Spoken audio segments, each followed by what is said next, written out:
చెప్పులు తీసి చూపించి చెప్పులతో తన్నాల వాళ్ళను. మరి మొన్న సిగ్గు లేకుండా ఇచ్చారా ఇది? ఆ పిల్లలు చూడు రోజు వాళ్ళ గోస ఎంత గోస అంటే, వీళ్ళు నిజంగా ఉద్యోగాలు ఇచ్చేది ఉంటే ఇలాంటి మాటలు ఎందుకు మాట్లాడతారు? ఇంకా వీళ్ళకి సిగ్గు లజ్జ లేకుండా ఎట్టంటే మనుషుల్ని ఏదో ఇరికిద్దామని ఒక ఆయన అంటే మీరు చేసే పనులు మంచిగా ఉంటే హెల్మెట్లు ఎందుకు పెట్టుకోవాలి, ఘాట్లు ఎందుకు పెట్టుకోవాలి? ఎంత దరిద్రులు అంటే నేను మీ జీలో దమ్ముందని నేను అన్నాను. 6 చచ్చిపోయారు. అలాంటి అంటే మాత్రం ఈపులు ఈ మానం మొత్తం మోగుతాయి. బరాబర్ చెప్తున్నా రారి ఎస్సీ వర్గీకరణ మీకెందుకు అడ్డమై బూతులేం మాట్లాడలేదన్నా. నిన్న చనిపోయినటువంటి అబ్బాయి అన్న నిజంగా చెప్తున్నా వాళ్ళ అమ్మ నాన్నలు. ఇటీవల జరిగిన కేబినెట్ మీటింగ్లో నిరుద్యోగులకైతే గవర్నమెంట్ ఒక తీపి కబురు చెప్పింది. త్వరలోనే 20,000 ఉద్యోగాలకు నోటిఫికేషన్, వచ్చే మార్చిలోపు 1,00,000 ఉద్యోగాలకు కూడా నోటిఫికేషన్ ఇస్తుందని చెప్పేసి క్యాబినెట్లో తీర్మానం చేయడం జరిగింది. దానికి సంబంధించి మనతో మాట్లాడడానికి నిరుద్యోగ జేసీ నేత జనార్దన్ ఉన్నారు. ఫస్ట్ ఆఫ్ ఆల్ కంగ్రాచులేషన్స్, 20,000 ఉద్యోగాలు ప్లస్ మార్చిలోపు 1,00,000 ఉద్యోగాల నోటిఫికేషన్కి అయితే క్యాబినెట్ గ్రీన్ సిగ్నల్ ఇచ్చింది. ఏం చెప్తావు దానికి సంబంధించి? ఇంకా వాళ్ళ లెక్క బరిదెగించి మాట్లాడితే అసలు చెప్పులు తీసి చూపించి చెప్పులతో తన్నాలి వాళ్ళను. ఎందుకు ఈ మాట అంటున్నాం అంటే, ఇగో చూడు, మార్చి 21 నాడు 2025 నాడు ఏం చెప్పారు? 15 నెలల్లో 58,868 ఉద్యోగాలు అన్నారు. అదనంగా 30,228 నియామకాలకు ప్రభుత్వం కసరత్తు అన్నాడు. మార్చిలో అన్నాడు. ఇలా కసరత్తు మరి మొన్న సిగ్గు లేకుండా ఇచ్చారా ఇది? మొన్న ఏ డిపార్ట్మెంట్లో ఎన్నెన్ని వేకెన్సీస్ ఉన్నాయని శాంతకుమారి గారితో, రిటైర్డ్ అయిన సిఎస్ గారితో వాళ్ళు ఒక కమిటీని వేసారు. ఎక్కడెక్కడ వేకెన్సీస్ ఉన్నాయి. మార్చిలో కసరత్తు. గత ఎన్నికలకు ముందు 2,00,000 ఉద్యోగాలు మా దగ్గర ఉన్నాయన్నారు. కనీసం డేటా లేనటువంటి వాళ్ళు వీళ్ళ మాటలు ఎవరు నమ్ముతాడు, ఎవడు చేస్తాడు వీళ్ళ మాటలను? ఎంత వీళ్ళ మా దగ్గర ఉన్న డేటా ఉంది, ఎన్ని లక్షల ఉద్యోగాలు ఖాళీ ఉన్నాయని. 2024 మార్చిలో తీసినటువంటి డేటా ఇది. 2,67,316 ఉద్యోగాల డేటా మా దగ్గర ఉంది. ఏ డిపార్ట్మెంట్లో? వీళ్ళు ప్రభుత్వాన్ని నడుపుతున్నారా లేకుంటే వీళ్ళు ఏమన్నా సిండికేట్? గవర్నమెంట్ దగ్గర లేదంటున్నారా? మరి లేదు ఉంటే మరి ఈ కమిటీ ఎందుకు వేసారు? మరి నిన్న కమిటీ ఎందుకు వేసారు? కనీసం ఎంతమంది ఉద్యోగులు ఉన్నారు, ఎంతమంది శాంక్షన్డ్ ఉద్యోగాలు తెలంగాణ గవర్నమెంట్ 4,91,000 పైచీలకు ఉంటే, ఇప్పుడు దాదాపు ఒక 2.5 లక్షల మంది ఉంటే, 2 లక్షల మంది పైచీలకు ఉంటే 2.5 లక్షలు ఖాళీ ఉంటే మరి వీళ్ళు ఏం చేస్తున్నారు? ఇష్టం వచ్చినట్టు అవుట్ సోర్సింగ్ లేదు, అది ఇది లేదని చెప్పేసి ఉత్తమ్ కుమార్ రెడ్డి అవుట్ సోర్సింగ్ ఎందుకు తీసుకున్నాడు? ఏఈలను హౌసింగ్ ఏఈలను అవుట్ సోర్సింగ్ ఎందుకు తీసుకున్నాడు ఈయన? అవుట్ సోర్సింగ్ లేదని. అవుట్ సోర్సింగ్లో ఏమన్నా రూల్ ఆఫ్ రిజర్వేషన్ ఉందా? అవుట్ సోర్సింగ్లో రూల్ ఆఫ్ రిజర్వేషన్ ఉందా? ఉత్తమ్ కుమార్ రెడ్డి మీరు రూల్ ఆఫ్ రిజర్వేషన్ పాటించినవా అని అడుగుతున్నాం. ఇష్టం వచ్చినట్టు అవుట్ సోర్సింగ్లలో తీసుకొని అవుట్ సోర్సింగ్లలో రెగ్యులరైజ్ చేస్తూ అలా రూల్ ఆఫ్ రిజర్వేషన్ ఉండదు, ఏది ఉండదు, ఒక రోస్టర్ పాయింట్ ఉండదు, ఏది ఉండదు. ఇప్పుడు డిఎస్సి వాళ్ళను 100 పోస్టులు స్పోర్ట్స్ ఉంటే స్పోర్ట్స్ 100 పోస్టులు అమ్ముకున్నారు. వీళ్ళు అమ్ముకున్నారని అంటున్నాం. మీరు కమిటీ చేసి రేణు నరసింహారెడ్డి కమిటీ చేసిండు. ఆయన ఒక తెలుగు యూనివర్సిటీలో రేకుల షెడ్యూల్లో చదువుకొని పోయినోడే. మీలకు సిగ్గు అనిపించట్లేదా? ఇంకా 100 ఉద్యోగాలు స్పోర్ట్స్ ఉద్యోగాలు డిఎస్సి మేఘాల మీద పెట్టి మేము ఎడ్యుకేషన్ ఇట్లా చేస్తున్నాం అట్లా చేస్తున్నాం అని ధమ్కీలు కొట్టినటువంటి, బేరీలు కొట్టించుకున్నటువంటి వీళ్ళు బోనాల కాడ ఇప్పుడు రోజు బేరీలు కొడుతున్నారు చూడు. అట్లా బేరీలు కొట్టుకున్న వీళ్ళు 100 స్పోర్ట్స్ కోటా ఉద్యోగాలను ఏం చేసిర్రు వీళ్ళు? ఆ పిల్లలు చూడు రోజు వాళ్ళ గోస ఎంత గోస అంటే మామూలు గోస కాదు. వీళ్ళు ఈ పోస్టులను ఏం చేసుకున్నారు? అన్నిటినీ వీళ్ళకి ఎక్కడ కూడా ఏది కూడా లేదన్నా. వీళ్ళంతా దరిద్రులు అంటే ఇగో స్పోర్ట్స్ కోటా నిన్న కూడా పోయి కలిసిరు చూడండి. మంత్రులు అందరినీ కలుస్తున్నారు ఈ స్పోర్ట్స్ కోటా వాళ్ళు. ఇగో ఇది ధర్నా దేనికి? 100 పోస్టులు ఒక జిల్లాలో ఫామ్ 1 ఉంటే వాళ్ళకి ఇవ్వకుండా స్టేట్స్ ఆడిన వాళ్ళకి ఇచ్చారు. ఒక్కడ స్టేట్స్ ఆడుంటే ఒక్కడ స్కూల్ గేమ్స్ ఆడిన వాళ్ళు ఇచ్చిర్రు.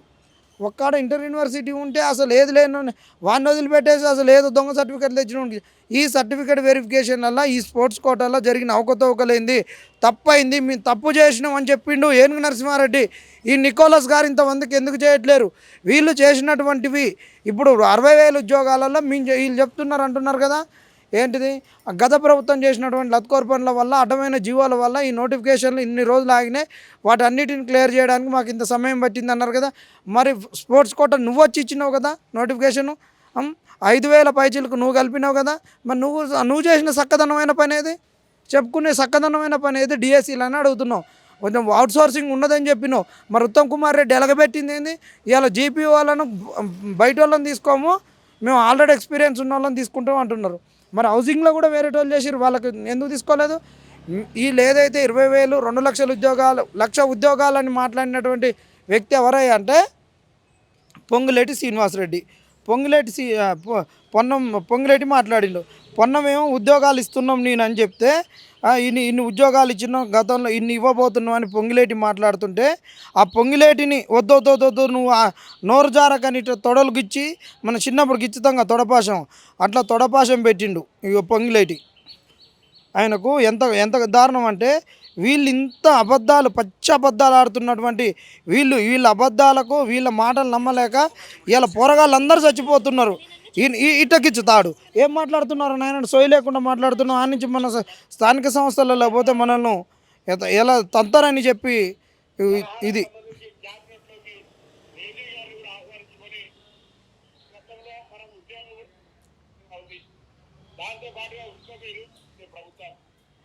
వీళ్ళు నిజంగా ఉద్యోగాలు ఇచ్చేది ఉంటే ఇలాంటి మాటలు ఎందుకు మాట్లాడతారు? మొన్న కమిటీ ఎందుకు వేసారు? సంవత్సరంన్నర అయితే ఎందుకు లేదు? ఇవాళ పోరగాళ్ళందరూ చస్తున్నారు. ఈ సావులకు కారణం ఎవడు అంటే ఈ మంత్రులు, కాంగ్రెస్ ప్రభుత్వం, రేవంత్ రెడ్డి ప్రభుత్వం ఈ సావులకు కారణము. ఇప్పటి వరకు నిన్నటికి నిన్న సిరిసిల్లలో ఒక నిరుద్యోగి చూస్తే నల్గొండలో ఒక నిరుద్యోగి కూడా సూసైడ్ చేసుకోవడం. మీరు సిరిసిల్లకు కూడా అభ్యర్థి ఇంటికి వెళ్ళినారు, నిరుద్యోగి అభ్యర్థి ఇంటికి వెళ్ళినట్టున్నారు. ఏం జరిగింది అసలు అక్కడ? ఎట్లా సూసైడ్ చేసుకోవడానికి కారణం ఏంటి అన్నా? ఇప్పటికి చనిపోయినటువంటి వాళ్ళు 6 చనిపోయారు. 4 అమ్మాయిలు 2 అబ్బాయిలు. ఈ అమ్మాయి మొన్న చనిపోయింది ఈ 15 రోజులలో.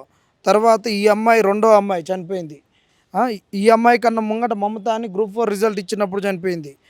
ఈ అబ్బాయి మొన్న చనిపోయిండు. ఈ అబ్బాయి నిన్న చనిపోయిండు. అర్చన అనే అమ్మాయి ఇక్కడ ఉరేసుకుంది. ఇక్కడ వీళ్ళు టార్చర్ పెడితే మీ దాంట్లో ఇంటర్వ్యూ ఇస్తేనే వీళ్ళు పోయి టార్చర్ పెడితే చనిపోయింది. మొత్తం ఇది ప్రభుత్వం, వీళ్ళ పోలీసు వాళ్ళని కూడా అనట్లే, ప్రభుత్వ హత్యలు. ఈ 6 హత్యలు కూడా ప్రభుత్వ హత్యలే. రేవంత్ రెడ్డి ప్రభుత్వం చేసిన హత్యలే, రేవంత్ రెడ్డి ఈ మంత్రుల హత్యలే అంటున్నాం. ఎందుకంటున్నాం అంటే మొన్ననే కమిటీ అంటాడు, పొంగులేటే మార్చి లోపల 1,00,000 ఎట్లా సాధ్యమవుతుంది? 1,00,000 ఉద్యోగాలు 2 నెలలు కమిటీ. దాని తర్వాత మళ్ళీ ఇప్పుడు కరువు ఏం లేదు, కరువు మండలాలు అవి ప్రకటించాలని ఉంటుంది. ఆ 2 నెలలు అట్లా దొబ్బుద్ది. జనవరిలోకి పోతారు. జనవరిలో ఇచ్చి 3 నెలలు ఎట్లా చేస్తావు నువ్వు? 3 నెలల నోటిఫికేషన్ అంటే మళ్ళీ నోటిఫికేషన్లు వద్దని లొల్లి చేస్తారు, ధర్నాలు చేస్తున్నట్టువా? 1,00,000 ఉద్యోగాలకు ఎంతెంత గ్యాప్ ఉండాలి? ఏ డిపార్ట్మెంట్లు ఉంటాయి? వీళ్ళు 20,000 ఉద్యోగాలని పొంగిలేటి అన్నాడు. 20 ఏంది? రేపు 14కు అంగన్వాడీ వస్తాయంట, అవి ఒక 10,000, ఆర్టీసీలో ఒక 10,000, 20,000. ఇప్పుడు పెండింగ్లు ఉన్నటువంటి ఈ జీపీఓలు, అంగన్వాడీలు, ఆర్టీసీలు, జీపీఓలు ఇవే కనిపిస్తున్నాయి. ఇవే 30,000 ఉద్యోగాలు అంటారు. ఇంకెక్కడి 10, 10, 10, 30. ఎందుకు గవర్నమెంట్ నమ్మట్లేదు? గవర్నమెంట్ చెప్తుంది అంత క్యాబినెట్లో డెసిషన్ తీసుకుందంటే ఎంతో కొంత జరుగుతుంది. ఎందుకు అసలు ఆశ లేదా గవర్నమెంట్ మీద మీకు? అసలు నమ్మడానికి ఏముందని ఎవడన్నా నమ్మేది? అంత ఎర్రోళ్ళు ఎవడున్నాడు? గతంలో నువ్వు 2,00,000 ఉద్యోగాలు అని చెప్పేసి 2,00,000 ఉద్యోగాలు అనలేదని నిరుద్యోగ భృతి అని ప్రియాంక గాంధీతో చెప్పించి బట్టి విక్రమార్క నిండు అసెంబ్లీలో మేము నిరుద్యోగ భృతి ఇవ్వలేదన్నాక ఇంకెట్ట నమ్ముతారు చెప్పు? అసెంబ్లీ లీగల్ డాక్యుమెంట్లో చెప్పినాకనే ఇంకా ఇలా సిగ్గు లజ్జ లేకుండా ఎట్ట అంటే మనుషుల్ని ఏదో ఇరికిద్దామని ఆయన అంటే ఊరి మీద ఆంబోతులు లెక్క ఉరికొస్తారు ఒక్కొక్కరు. ఆయన మొన్న మానవతరాయి పోయినప్పుడు ఆయన హెల్మెట్ పెట్టుకొని పోయింది. మరి గార్డు కూడా పెట్టుకొని పోతే మంచిగా ఉంటుండే. హెల్మెట్ ఎందుకు తంతారైనా? మీరు చేసే మంచి పనులు మంచిగా ఉంటే హెల్మెట్లుగా ఎందుకు పెట్టుకుంటున్నారు? కొట్టదలుచుకుంటే ఆయనైనా లాగలిప్పి పాయింట్లు ఇప్పి తంతారు. మీరు చేసే పనులు మంచిగా ఉంటే హెల్మెట్లు ఎందుకు పెట్టుకోవాలి? గార్డులు ఎందుకు పెట్టుకోవాలి? పైన హెల్మెట్ కింద గార్డులు హెల్మెట్లు పెట్టుకొని ఎందుకు తిరగాల్సినటువంటి ఒక దుస్థితి మీకు ఎందుకు వచ్చింది? ఆ రోజు భాజపాతో నిరుద్యోగుల దగ్గర వచ్చి భుజం తట్టి భుజం మీద చేసి చాయ్ నీళ్ళు తాగినటువంటి వాళ్ళకు ఈరోజు కనీసం మా దగ్గర హెల్మెట్లు పెట్టుకొని తిరిగేటువంటి దుస్థితికి ఎందుకు వచ్చారు మీరు? ఎంతో దరిద్రులు అంటే వీళ్ళకి ఎలాంటి డేటా లేదు, ఏది లేదు. అసలు వీళ్ళు మొత్తం పోరగాళ్ళను రెచ్చగొట్టుడు. ఏమన్నంటే పక్క వాళ్ళు ఇస్తున్నారు, ఆ ప్రభుత్వం, ఆ బీఆర్ఎస్ ఓడు, బీజేపీ ఓడు అని అనుడు. ఒక్కటన్న ఉద్యోగం నిజంగా వీళ్ళు వచ్చినాక ఇచ్చినటువంటి నోటిఫికేషన్లు 12,000కి ఇస్తే ఒక 6,000 ఫిల్అప్ అయినా ఇంకొక 6,000 హెల్త్ డిపార్ట్మెంట్లు అట్టనే మూలుగుతున్నాయి. ఇది చేయనటువంటి పని. ఒక బాజాబ్తో డైరెక్ట్ అడుగుతున్నా, మీకు కలేజా ఉంటే మీ మల్లన్న అన్నట్టు నేను అనట్లేను భయ్, మాకు కొద్దిగా సంస్కారం ఉంది. మీ జీలో దమ్ముందని మీ మల్లన్న అంటాడు ఎవరినన్నా. నేను మీ జీలో దమ్ముందని నేను అన్నాను. మీకు నిజంగా సంస్కారం ఉంటే, మీరు నిజంగా చనిపోయేటటువంటి విద్యార్థుల పట్ల మీకు చిత్తశుద్ధి ఉంటే, ఈ మరణాలు వద్దు అనుకుంటే, ఇలా రైతు ఆత్మహత్యల కన్నా నిరుద్యోగ ఆత్మహత్యలు ఎక్కువవుతున్నాయి. ఈ ఆత్మహత్యలు ఆపాలనేది ఉంటే మీరు ఒక వైట్ పేపర్ రిలీజ్ చేయరు. మీరు ఎన్ని ఉద్యోగాలు ఇచ్చారని వైట్ పేపర్ రిలీజ్ చేయరు. ఆ వైట్ పేపర్ రిలీజ్ చేసి ఎందుకు వైట్ పేపర్ ఎందుకు చెప్తున్నా చాలా సభలలో చెప్పిండు 60,000 ఉద్యోగాలని చెప్పిండు ముఖ్యమంత్రి. కమల వైట్ పేపర్ ఎందుకు ఇంకా? మరి వైట్ పేపర్ రిలీజ్ చేయడానికి ఏమి నాలుకనే డేటా ఉంటుంది కదా. 60,000 ఉద్యోగాలు ఏ రోజు నోటిఫికేషన్ ఇచ్చినాం, ఎప్పుడు ఇచ్చినాం, ఏ రోజు పరీక్ష పెట్టినాం అనేది వైట్ పేపర్లో రిలీజ్ చేస్తే అయిపోతుందిగా. ఆ ఒర్లుడు ఎందుకు, ఆ మొరుగుడు ఎందుకు, వీళ్ళందరూ ఎవరు పడితే వాళ్ళు మొరిగేది ఎందుకు, ఒరిలేదు ఎందుకు? ఏదన్నా అంటే ఇప్పుడు సామరామోహన్ రెడ్డి గారు నిన్న మంచిగా మాట్లాడతారు వాళ్ళంటే మాకు కొద్దిగా రెస్పెక్టే. ఎందుకంటే ఏదైనా ఉన్న డాక్యుమెంటెడ్గా మేమైతే అట్ట పేపర్లు పట్టుకొని వస్తాం, అట్ట పట్టుకొని వస్తాం. నిన్న ఒక డిబేట్లో సామరామోహన్ రెడ్డి గారు యూరియా గురించి అన్నప్పుడు మేము 9 లక్షలు 12 లక్షల టన్నులు ఏమో చేసినాం అన్నప్పుడు మీరు ఇచ్చిందే 9 లక్షలకు ఇచ్చిర్రు, మీరు ఇప్పుడు రిలీజ్ చేసింది తెలంగాణకు 3 లక్షల టన్నులు అని చెప్పిండు. ఇంకా నేను డాక్యుమెంట్ తెచ్చిన బీజేపీ వాళ్ళు మీరు వాట్సాప్లో మాట్లాడొద్దు, వాట్సాప్ యూనివర్సిటీ అన్నాం. మీరు కూడా వాట్సాప్ మాటలు, కారు కూతలు, రోడ్డు మీద మొరలేటటువంటి మొరుగుళ్ళు ఈ మొరగొద్దు. ఈ మొరిగితే మీ నోరా మోరే అంటారు ప్రజలు. మీరు వైట్ పేపర్ రిలీజ్ చేయొచ్చుగా. సామరామోహన్ రెడ్డి అంటే ఏదైనా డాక్యుమెంటెడ్గా చెప్తావు కానీ మా ఉద్యోగాల గురించి ఒక డాక్యుమెంట్ వైట్ పేపర్ రిలీజ్ చేయొచ్చు కదా. మా ప్రభుత్వం డిసెంబర్ 7వ తారీఖు నాడు మా రేవంత్ అన్న ఇక్కడ నిండుగా సభలో ఎల్బీ స్టేడియంలో ప్రమాణ స్వీకారం చేసిన కానించి ఈ రోజు వరకు ఈరోజు నోటిఫికేషన్ ఇచ్చిండు, ఈరోజు పరీక్ష పెట్టిండు, ఈరోజు తీసుకున్నాడు. లేదు, మేము వాళ్ళ ఉద్యోగాలను కూడా మా ఖాతాలో వేసుకుంటున్నాం. మీరు అన్నట్టే వాడు చేసిన అప్పుల్ని మేమే కడుతున్నాం, వాడు చేసిన ఉద్యోగాలను క్లెయిమ్ చేసుకోవడానికి మాకు హక్కు లేదా అంటున్నావు. ఓకే, హక్కు తీసుకో. ఏ విధంగా హక్కు తీసుకుంటావు? ఈ లిటిగేషన్ ఉంది సాల్వ్ చేసిన అంటున్నావు కదా. ఆ లిటిగేషన్ కూడా ఏ లిటిగేషన్ ఉంది, నువ్వు ఎంత సాల్వ్ చేసినావు, ఆ నోటిఫికేషన్లో నువ్వు ట్రాన్స్పరెన్సీ ఎంత పాటించినావు, గత ప్రభుత్వం ఎంత మురికి కుప్పగా ఉంది, ఎంత చీకు బొంత లెక్క ఉంది, ఎంత కంపు ఉంది, నువ్వు కడిగినటువంటిది ఏది ఆ కంపును, అది కూడా చెప్పాలి బాజాప్తా. ఈ వైట్ పేపర్లు ఇవన్నీ రావాలి. నువ్వు నీ కాడున్న డేటా ఎంత, 2 లక్షల ఉద్యోగాలకు నువ్వు ఏటికి ఇవ్వబోతున్నావు, ఎందుకు ఇవ్వాలనుకుంటున్నావు, ఎందుకు ఇవ్వద్దు అనుకుంటున్నావు, ఎప్పుడు ఇవ్వాలనుకుంటున్నావు, వీటన్నిటితోటి వైట్ పేపర్ రిలీజ్ చేయరు. వీళ్ళకి ఈ స్థానిక సంస్థల ఎన్నికల ముందు అంటే వీళ్ళకు ఈ సమాజంలో ఉన్నటువంటి ప్రతిపక్షాలకు కూడా పౌర సంఘాలకు కూడా నిరుద్యోగుల గోస అనేది పట్టట్లే. రైతులను మేము తప్పు పట్టట్లే. రైతు చనిపోతే అందరూ ఉరుకుతారు కదా, ఎందుకంటే ఊళ్ళల్లో ఉంటారు, ఏ ఎన్నికలు వచ్చినా వాడు మాకు కీలకమని ఉరుకుతారు. మరి నిరుద్యోగులు ఆ రైతు బిడ్డలే నిరుద్యోగులు. మరి నిరుద్యోగులు ఇంతమంది చనిపోతే 18 నెలల్లో 6 చచ్చిపోయారు అంటే 3 నెలలకు ఒకళ్ళు చచ్చిపోతున్నారు. ఎందుకు మరి వీటి గురించి ఎందుకు? నిన్న చనిపోయినటువంటి అబ్బాయి అన్న నిజంగా చెప్తున్నా, వాళ్ళ అమ్మ నాన్నలు 3 గాళ్ళ ముద్దలన్న. పాపం వాళ్ళ నాన్నకు పెరాలసిస్ 50% సర్టిఫికెట్ ఉంది, సదరన్ సర్టిఫికెట్. పాపం వాళ్ళ నాన్నకు కనీసం పెన్షన్ ఇప్పలేట్లేరు. ఆ పిల్లగాడు తిరగలేడు, చాలా ఇంట్రోవర్ట్గా ఉన్నాడు. అబ్బాయి ఇక్కడ వచ్చిండు, ఈ గ్రూపులలో కూడా బ్యూరోక్రాట్ అని పెట్టుకొని మెసేజ్ చేసేది. అబ్బాయి వాడిని అడగలేడు, ర్యాపిడోకి తిరిగేది. వాళ్ళ నాన్న పైసలు పింఛన్కి అడిగేటోడు కాదు. వాళ్ళని అడిగి మొన్న కూడా ఉద్యోగం ఇప్పిస్తా ప్రైవేట్ సెక్టార్లో, ఈ లత్కొరగాలు ప్రైవేట్ సెక్టార్లో ఉద్యోగాలు ఇప్పిస్తాను అది కూడా చేయకుండా 40-50 వేలు తీసుకున్నాడంట. ఆ పొరగాడు అడగలేక, వాళ్ళ బావని అడగలేక, వాళ్ళ అక్కని అడగలేక, పెళ్ళైన అక్కను ఏమని అడుగుతాడు, అడగలేక ఆ పిల్లగాడు చనిపోయిండు. ఆ పిల్లగాడిన వాళ్ళ తల్లిదండ్రులు అసలు ఎంత దారుణం అంటే అంత దారుణమైనటువంటి పరిస్థితిలో ఉన్నారు వాళ్ళు. నిజంగా చెప్తున్నాం, తెలంగాణలో ఉన్న నిరుద్యోగులారా, మీ ఛాయ్ పైసలు వాళ్ళకి ఇవ్వండి, ఒక్క 10 రూపాయలు ఇవ్వండి. వాళ్ళు ఒక నడవలేని పరిస్థితి, కొడుకుని పోగొట్టుకున్నటువంటి పరిస్థితి వాళ్ళకు. ఈ ప్రభుత్వం కూడా అక్కడ ఉన్నటువంటి ప్రతిపక్ష నాయకులు మీరు కూడా అక్కడికి వెళ్ళాలి, వాళ్ళకు ఆర్థిక సాయం చేయాలి. వాళ్ళకు వచ్చేటటువంటి 2,000 పింఛన్తోటే ఉంటున్నారు, వాళ్ళకి భూమి కూడా లేదు. వాళ్ళ అబ్బాయి వాళ్ళ తల్లిదండ్రులు 4 అన్నదమ్ములంట. వాళ్ళకు మంచికి పంచుకుంటే ఎకరం ఏం వచ్చిందంట, అలా ఎకరానికి నీళ్ళు ఉన్నాయంటే ఎకరం దుబ్బ లెక్క ఉంటుందంట. ఎకరం కూడా వేరే వాళ్ళకి కౌలుకి ఇచ్చిర్రు. ఆ కౌలు రైతే పోయి ఆ పొలం వల్లనే ఈ అబ్బాయి బుధవారం నైట్ సూసైడ్ చేసుకుంటే ఉరేసుకుంటే ఆ పొలానికి నీళ్ళు పెడుతుంది పోయినోడు చూసి చెప్పిర్రు. అలాంటి దయనీయమైన పరిస్థితి. మీకు ఇంకోటి చెప్తున్నాం, ఈ కాంగ్రెస్ వాళ్ళకు ఏమన్నంటే లవ్ అంటారు, ఏమన్నంటే బెట్టింగ్ యాప్లు అంటారు వీళ్ళు. అలాంటి అంటే మాత్రం ఈపులు ఈమానం మొత్తం మోగుతాయి. సచ్చినోని సావుని మీరు గత్తర్ చేయొద్దు, వానికి లేని చేయొద్దు. ఎందుకంటే ఆ పిల్లగాడు ఒక ల్యాప్టాప్ కూడా కొనుక్కున్నాడంట, కట్టలేనటువంటి పరిస్థితి. జీవికేలో కూడా వర్క్ చేసిండు, రెజ్యూమే ఉంది, తిరిగిండు, వాళ్ళ అమ్మ నాన్నలకు చెప్పిండు, అమ్మ నాన్న తెలుగు మీడియంలో ఎందుకు చదివిపించిర్రే, నాకు జీవితాన్ని నాగం చేసిర్రు, ఏ ఇంటర్వ్యూకి పోయినా కానీ నాకు ఉద్యోగం రావట్లేదు అన్నారు. ఒక్క నుంచి పబ్లిక్ సర్వీస్ కమిషన్ కూడా తెలుగు మీడియం వాళ్ళనుకో అసలు అతి గతి లేకుండా చేసింది. 563 పోస్టులలో 50 మందిని కూడా పట్టమని అవకాశాలు ఇవ్వలేదు. తెలుగు మీడియాన్ని హీనంగా చూసింది.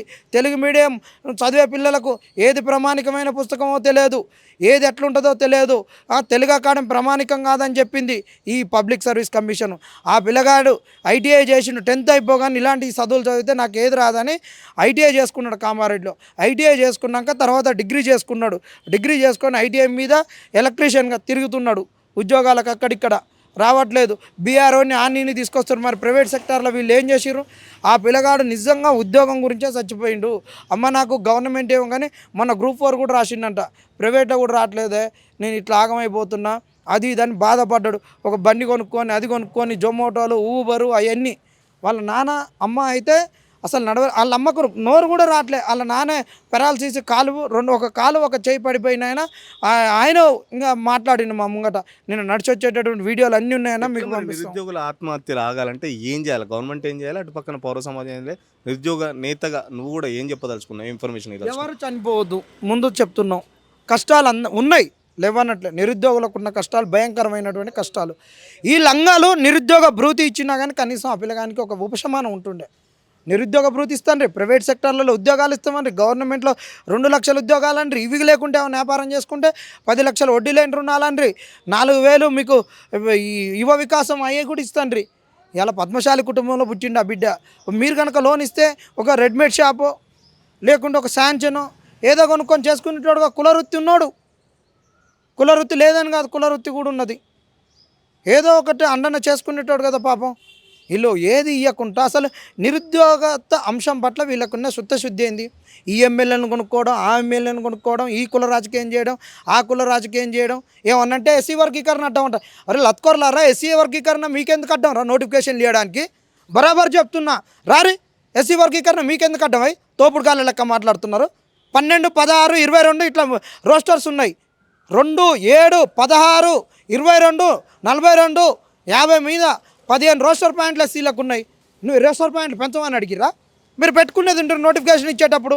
ఇలా ఎస్సీ వర్గీకరణ ఇంప్లిమెంట్ చేస్తున్నా, ఎస్సీలు 3 గ్రూపులుగా క్రియేట్ చేసిన, ఆ 3 గ్రూపులలో మారుతుంది. ఏ గ్రూప్కి ఏది పోతుందో తెలియదు, ఎగ్జామ్ పెడుతున్నాను పెట్టేది ఉంటుంది. అంటే ఒక ఆయన వచ్చి ఎస్సీ వర్గీకరణ 30 ఏళ్ళ సంది ఉన్నారు అంటే నువ్వు మాదిగలకు సామాజిక న్యాయం చేయొద్దు అనుకుంటా, నువ్వు మాదిగలకు వ్యతిరేక, కాంగ్రెస్ అంటేనే సామాజిక న్యాయం చేస్తా. ఎందుకు అతుకోరు మాటలు మాట్లాడుతుంది? ఒక్కొక్కరిని చెప్పులతో తన్నాలనిపిస్తుంది. ఏమి రోస్టర్ పాయింట్ ఏమన్నా నువ్వు ఎన్హాన్స్ చేసినావా? ఎస్టీ రిజర్వేషన్ లెక్క 6 ఉంటే 10 చేసినావా? లేకుండా బీసీ రిజర్వేషన్ లెక్క 32 ఉంటే ఏమన్నా 42కి తీసుకుపోయినావా? ఎస్సీ వర్గీకరణ 10 నువ్వు పల్టీలు కొట్టినావు. ఆ పాయింట్ ఒకరికి మాదిగోనికి వస్తుంది, మాలోనికి వస్తుంది, ఇంకొకరికి వస్తుంది. వాళ్ళకే కదా వెనక ముందు మార్చేది. ఆ పాయింట్ పెట్టి ఇవన్నీ మీకు ఏమన్నా బొప్పైందా? ఏమన్నంటే వచ్చిన ఇరికిస్తేందుకు ఎస్సీ వర్గీకరణ వల్ల ఆపినాం. ఆవేశం వద్దు జనార్దన్, మీ బాధ నాకు అర్థమవుతుంది కానీ బూతులు మాట్లాడద్దు, ఆవేశం వద్దు. ఏదైనా ఉంటే బూతులు ఏం మాట్లాడలేదన్నా. వాళ్ళని వాళ్ళ మల్లన్న అన్నట్టు, వాళ్ళ పార్టీ వాళ్ళు అన్నట్టు పాయింట్లు ఇప్పుతామని, తొండలు జోరిస్తామని, మీకు జీలో దమ్ముందా అని, మీ అది ఉందని అనట్లే. తప్పు ఎందుకు చేయాలి? ఓడని ఏమంటే ఎస్సీ వర్గీకరణ వల్ల ఎందుకు ఆగుతుంది? ఎస్సీ వర్గీకరణ వల్ల కనీసం బుద్ధి జ్ఞానం ఉండాలి కదా. వీళ్ళు ఎమ్మెల్యేలు ఎట్టయ్యారు, వీళ్ళు స్పోక్స్ పర్సన్స్ ఎట్టయ్యారు, వీళ్ళు సెక్రటరియట్లు, వీళ్ళు ప్రధాన కార్యదర్శులు ఎట్టయ్యారు. ఆ మినిమం ఇంగిత జ్ఞానం లేకుండా ఇలాంటివి చేపట్టుకే కదా ఇవాళ 6 నిరుద్యోగులు చచ్చిపోయింది. ఏదో ఒకటి అన్ఎంప్లాయ్మెంట్ పాలసీ వైపు వీళ్ళు ఏం చేస్తున్నారు? ఖచ్చితంగా జనార్దన్ బాధ అర్థమవుతున్నట్టు కనబడుతుంది మీ అందరికి. జనార్దన్ మాటల్లోనే మీకు స్పష్టంగా అర్థమవుతుంది ఏంటంటే చేతికొచ్చిన కొడుకులందరూ ఉద్యోగాలు లేక చావడం అయితే చాలా బాధగా ఉంది. ఎందుకంటే నిన్న ప్రత్యక్షంగా తన సిరిసిల్ల కాన్స్టిట్యున్సీకి వెళ్ళి కూడా అతను చూడడం జరిగింది. అశోక్ సార్తో కలిసి కూడా అతను వెళ్ళడం జరిగింది. కొంచెం ఆర్థిక సహాయం చేశానని కూడా నాతో చెప్పడం జరిగింది. సో ఇప్పటికీ గవర్నమెంట్ దగ్గర ఎలాంటి లెక్కలు లేవు, ఏ శాఖలో ఎన్ని ఖాళీలు ఉన్నాయని లెక్కలు లేవు. కేవలం టైంపాస్ చేస్తున్నారు నిరుద్యోగులతోని. కేవలం స్థానిక సంస్థలు ఎన్నికలు వస్తున్నాయి కాబట్టి ఇదొక ఎజెండాగా, ఎన్నికల స్టంట్గానే మేము భావిస్తున్నాం తప్ప కాంగ్రెస్ పార్టీ మీద మాకు రోజుకి ప్రభుత్వం మీద రోజుకి నమ్మకం పోతుంది. కావాలంటే నమ్మకం కుదరాలంటే మీరు అశోక్ నగర్ రండి, నిరుద్యోగులతో డైరెక్ట్ చర్చించండి. ఇప్పటి వరకు ఎన్ని ఉద్యోగాలు వేసారో ఒక వైట్ పేపర్ రిలీజ్ చేసి నిరుద్యోగులకు దగ్గరికి వచ్చి మాట్లాడడం తప్ప ఏదో హెల్మెట్లు పెట్టుకొని డిమెట్లు పోవడం, లేకపోతే ఇదంతా జస్ట్ ఈ పొలిటికల్ స్టంట్లు, మీడియా స్టంట్లు మాత్రం ఖచ్చితంగా బంద్ చేయాలని చెప్పేసి, లేకపోతే భవిష్యత్తులో పెద్ద ఎత్తున నిరుద్యోగులు అందరూ మళ్ళీ రోడ్డు ఎక్కుతారని చెప్పేసి జనార్దన్ చెప్తున్న పరిస్థితి. ఇప్పుడు జర్నలిస్ట్ మోహిత్తో సురేష్ పల్లవి టీవీ, అశోక్ నగర్ నుంచి.